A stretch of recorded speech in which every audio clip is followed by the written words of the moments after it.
রাহমাতুল্লাহি ওয়া বারাকাতুহু। আশা করি সকলেই ভালো আছেন। বাদুলিয়া দক্ষিণ গুরদহ নুরিয়া দারুল কুরআন মাদ্রাসার সকল ছাত্রছাত্রীর পক্ষ থেকে আপনাদের সকলকে জানাই আন্তরিক শুভেচ্ছা ও অভিনন্দন। আমরা একটি মোকালামা পেশ করতে চলেছি। মোকালামাটির নাম হলো মুনাফিক নামাজি। সোনা মা, তুমি কার্টুন দেখো, আমি ঝাড়াটা বেঁধে নিয়ে আসি। আমি তোমার সঙ্গে যাব। না না, যেতে হবে না, আমি যাব আর আসবো। আমি যাব। বস এখানে। আমি যাব। একদম চুপ। আম্মু, আমি তোমার সঙ্গে যাব। তুই একবার আওয়াজ বার করে দেখ, চড় মেরে মুখ লাল করে দেবো একদম।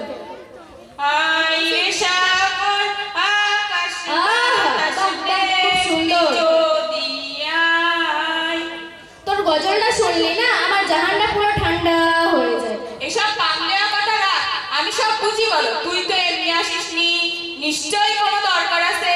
তা কি বলছিস, কাজের কথাটা বল।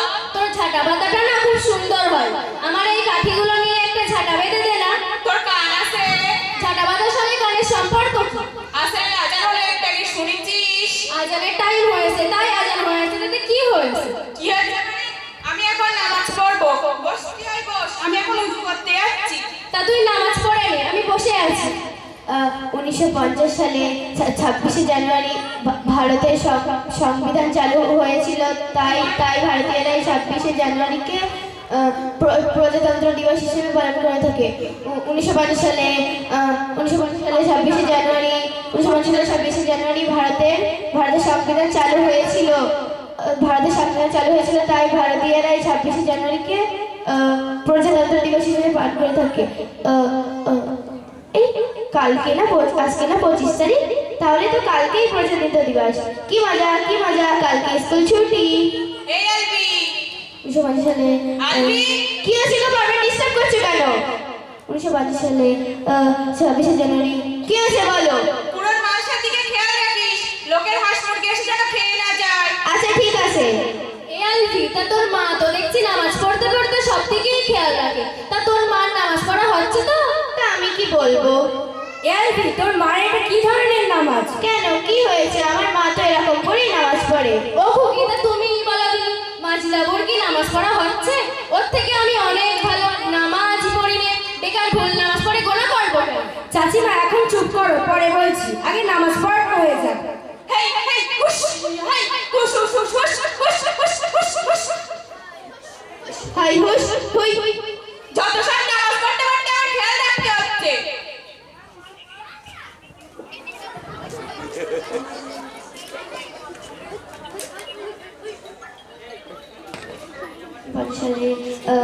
সালে 26শে জানুয়ারি ভারতের সংবিধান চালু হয়েছিল। ও কালের মেমো, শুনতে পাচ্ছ না? ফোন এসে দেখো, ফোনটা ধরো।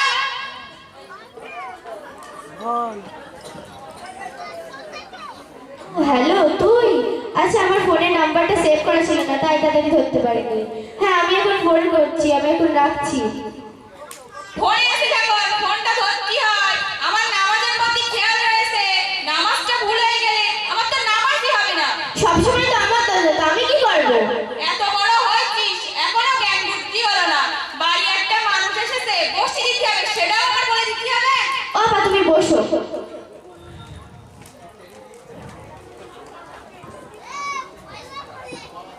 ও খুবই, তুমি কিছু মনে করো না।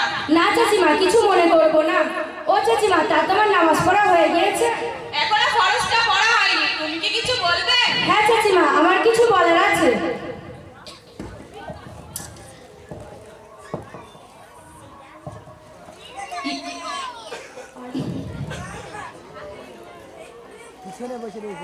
আর খুবই বলো না, সংসারে কাজের চাপে ইবাদতটাও মন ভরে হয় না। তারপরেও আমি 5 ওয়াক্ত নামাজ পড়ি, কোরআন পড়ি, অনেক আমল করি। ও আপা, আমার মা যা করার পরে ভয় হয় সবে যাই গোনা করে বসে কিনা। আর নামাজ পড়া তো দেখোছই, ওটা নামাজ পড়ে বলে না, ওটা হাঁস মুরগি তাড়ানোর নামাজ। ও চাচিমা, তোমার নামাজ পড়াটা আমি দেখলাম, কোরআন সুন্নাহ অনুযায়ী তোমার নামাজ পড়াটা হয়নি। ও আপা, একটা ঘটনা শোনো। আমার মা একদিন নামাজ পড়ছে, আর সেই সময় আমার দুলো ভাই এসেছে। আমার মা নামাজ পড়তে পড়তে বলছে, বাবা ভালো আছো, বসো। ও খুকি, না বললি হয়, জামাই বলে কথা। চাচিমা, একজন মানুষ যখন ঈমান আনে, মুসলমান হয়, তখন তার উপরে যেটা সর্বপ্রথম ফরজ হয় তা হলো নামাজ। ও আপা, তাই মুসলমান হলে নামাজ পড়তেই হবে? হ্যাঁ, অবশ্যই। প্রত্যেক মুসলমান নরনারীর উপরে নামাজ কায়েম করা অপরিহার্য। তুমি কি করে জানলে? এমন ভাবে বলছো যেন তুমি বিশাল কিছু জানো। না চাচিমা, বিশাল কিছু জানি না, যতটুকু জানি ততটুকুই বলছি। আল্লাহ তাআলা কোরআন মাজিদে 82 জায়গায় বলেছেন, ওয়াকিমুস সালাহ, তোমরা নামাজ প্রতিষ্ঠা করো। অর্থাৎ এর দ্বারা প্রমাণিত হয় যে প্রত্যেক মুসলমানের উপরে নামাজ প্রতিষ্ঠা করা ফরজ।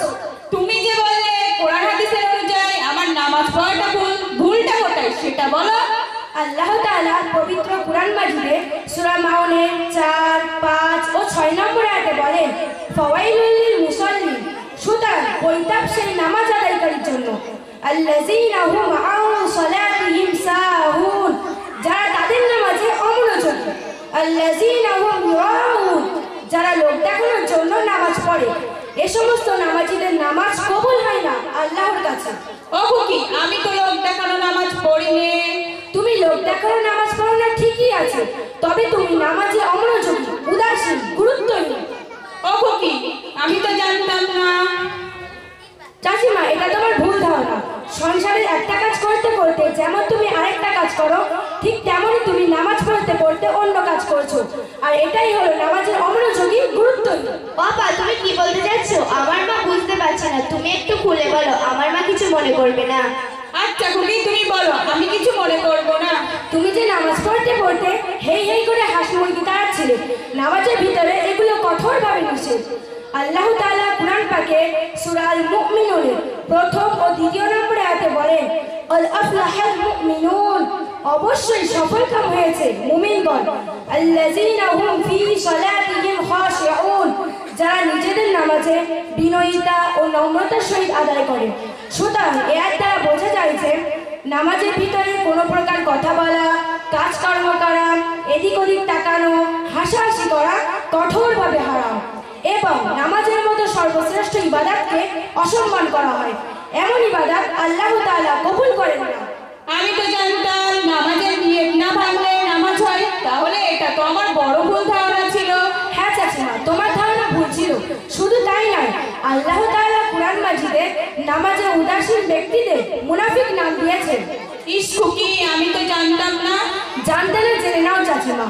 কুরআন পাকে সূরা নিসার 142 নম্বর আয়াতে আল্লাহ তাআলা বলেন, ইন্নাল মুনাফিকিনা ইখাদিউনা আল্লাহ, নিশ্চয়ই মুনাফিকরা প্রতারণা করে আল্লাহর সাথে, অহুয়া খাদিউহু, অথচ আল্লাহ এই প্রতারণার প্রতিফল তাদেরকে দেবে। ওয়াইদা কামু ইলা সালাতি কামু কুসালা, যখন তারা নামাজে দাঁড়ায় নিতান্ত অলসতার সাথে দাঁড়ায়। ইউরাউনা নাসা ওয়ালা ইয়াযকুরুনা আল্লাহ ইল্লা কলিলা, শুধু লোকদেরকে দেখায় এবং আল্লাহ জিকির মুখেও করে না, শুধু ঠোঁট নাড়াচাড়া করে, যদিও বা করে খুবই কম। নামাজিও নাটক করে, দেখো আমি বড় নামাজি। আল্লাহ বলেন এরাই হলো মুনাফিক নামাজি। সূরা নিসার 145 নম্বর আয়াতে আল্লাহ তাআলা আরো বলেন, ইন্নাল মুনাফিকিনা ফি দারকিল আসফালি মিনান নারি ওয়া লা তাজিদ লাহুম নাসীরা, নিশ্চয় মুনাফিকরা জাহান্নামের সর্বনিম্ন স্তরে, অর্থাৎ সবথেকে নিচে থাকবে, এবং তুমি কখনো তাদের সাহায্যকারী খুঁজে পাবে না। আল্লাহ, তুমি আমার ক্ষমা করে দাও, আমি মুনাফিক হতে চাইনি, নামাজের মধ্যে অনেক ভুল ত্রুটি করে ফেলেছি। আল্লাহ আমাদের সকলকে কোরআন সুন্নাহ অনুযায়ী নামাজ কায়েম করার তৌফিক দান করুন। আমরা সকলেই বলি আমিন।